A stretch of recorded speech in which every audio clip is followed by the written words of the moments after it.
tips or 4 na bawal pag content creator ka na.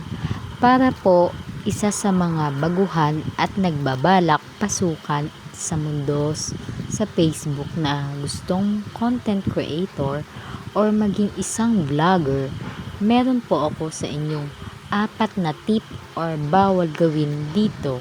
Gusto mong dumami ang followers mo at ma-monetize ng mabilisan? Una, bawal po dito ang mahiyain. Opo, bawal po dito ang mahiyain. Paano ka po makakagawa ng content or video or sa public kahit dito sa camera kang mahiyain ka? Pangalawa, bawal po dito ang tamad. Kung tamad kang mag-edit, gumawa ng video, mag-live, or kung ano-ano pa dyan, ay hindi po ito para sa iyo.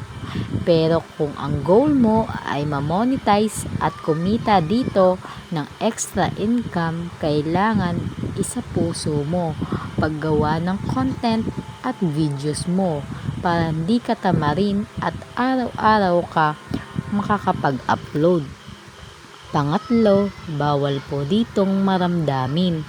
Kasi dito sa social media, hindi mo maiiwasang makakita ka at hindi mo rin maiiwasan makakabasa ka ng mga negative na comment. Pero focus ka lang sa inyong goal.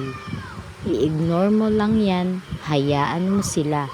Basta magawa mo lang ang mga goal mong pangarap mo or gusto mong marating dito sa Facebook. Pang-4 po, bawal po dito ang madamot. Opo, kailangan po manood ka sa mga video nila at iba pa na gusto mo na ikaw lang ang pinapanood. Kailangan pa din po nating suportahan ang iba. Yun lang po. Sana po ay makatulong.